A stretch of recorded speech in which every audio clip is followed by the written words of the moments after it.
Praise the Lord, hallelujah.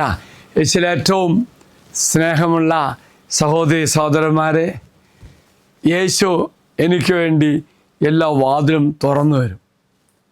യേശു എനിക്ക് വേണ്ടി പ്രവർത്തിക്കും. ഒന്നുണ്ട്, യേശു ആഗ്രഹിക്കുന്ന പോലെ ഞാൻ പെരുമാറണം. ഇപ്പോൾ ഈ ദിവസം നമ്മൾ ചിന്തിക്കുന്നത് തമ്പുരാൻ ഇഷ്ടപ്പെട്ട രീതിയിൽ എങ്ങനെ പെരുമാറാം, തമ്പുരാൻ ഏതെല്ലാം തരത്തിൽ നമുക്ക് വിടുതലായി മാറണം, ഇതൊക്കെ ഈശോയോട് പറയണം കേട്ടോ. പ്രത്യേകിച്ച് ഇന്ന് നമ്മൾ ധ്യാനിക്കുന്ന വചനഭാഗം മർക്കോസ് എഴുതിയ സുവിശേഷം 7-ാം അധ്യായം 35-ാം വാക്യം. ഇപ്രകാരമാണ് വായിക്കുന്നത്: ഉടനെ അവൻ്റെ ചെവികൾ തുറന്നു, നാവിൻ്റെ കെട്ടഴിഞ്ഞു, അവൻ സ്ഫുടമായി സംസാരിച്ചു.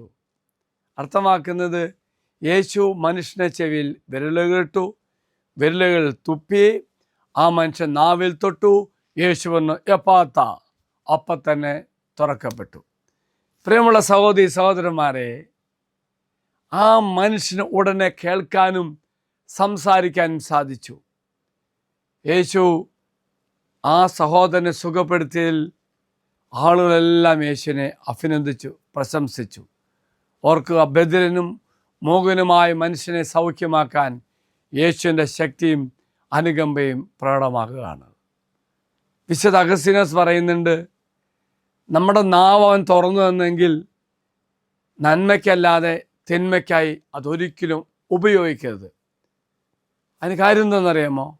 നമുക്ക് ഒരു തിരഞ്ഞെടുപ്പ് നടത്താൻ പറ്റും, നമുക്ക് ആഗ്രഹിക്കാൻ പറ്റും, നമുക്ക് ചിന്തിക്കാൻ പറ്റും എന്തു പറയണം, എന്ത് പറയരുതെന്ന്.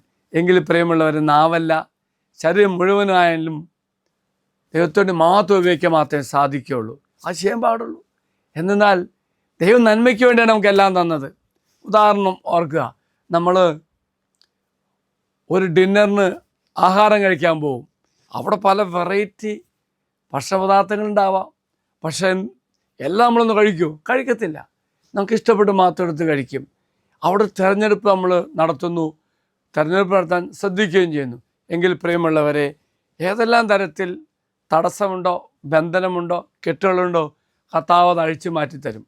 ഇവിടെ നാവിൻ്റെ കെട്ടഴിച്ച പോലെ പ്രിയമുള്ളവർ, നമ്മുടെ ജീവിതത്തിലും എല്ലാത്തരം കെട്ടുകൾ കർത്താവ് അഴിച്ചു തരുന്നുവെങ്കിൽ പ്രിയമുള്ളവർ, ദൈവം ആഗ്രഹിക്കുന്ന മാത്രം പറയാനും പ്രവർത്തിക്കാനും നമുക്ക് സാധിക്കണം. Praise the Lord, hallelujah. എങ്കിൽ നമുക്കൊന്ന് പ്രാർത്ഥിക്കാം. സ്വർഗസ്ഥനായ പിതാവേ, മറ്റു മക്കളുമായി ആശയവിനിമയം നടത്തുവാനുള്ള അത്ഭുതമായൊരു മാർഗം നീ എനിക്ക് തുറന്നു തന്നു. അത്ഭുത മാർഗം നീ എനിക്ക് നൽകിയിട്ടുണ്ട്, പ്രധാനമായും എൻ്റെ നാവ്. എങ്കിലും ഈശോ, ഞാൻ പ്രാർത്ഥിക്കുന്നു, എൻ്റെ നാവ് വിശുദ്ധിക്ക് വേണ്ടി, നന്മയ്ക്ക് വേണ്ടി മാത്രം ഉപയോഗിക്കുവാൻ കർത്താവെ എന്നെ സഹായിക്കണമേ. ഈശോ നിങ്ങളെല്ലാവരും അനുഗ്രഹിക്കട്ടെ എന്ന് പ്രാർത്ഥിക്കുന്നു. നമ്മുടെ കർത്താവായ ഈശോ മിശിഹായുടെ കൃപയും പിതാവായ ദൈവത്തിൻ്റെ സ്നേഹവും പരിശുദ്ധാത്മാവിൻ്റെ സഹവാസവും നാം എല്ലാവരോടും കൂടി ഉണ്ടായിരിക്കട്ടെ, ഇപ്പോഴും എപ്പോഴും എന്നേക്കും. ആമേൻ. ഒരു നല്ല ദിവസം അച്ഛൻ ആശംസിക്കുന്നു. മറക്കരുതേ, ദൈവം തന്ന നാവ്, ദൈവം എൻ്റെ നാവിൻ്റെ കെട്ടഴിച്ചു.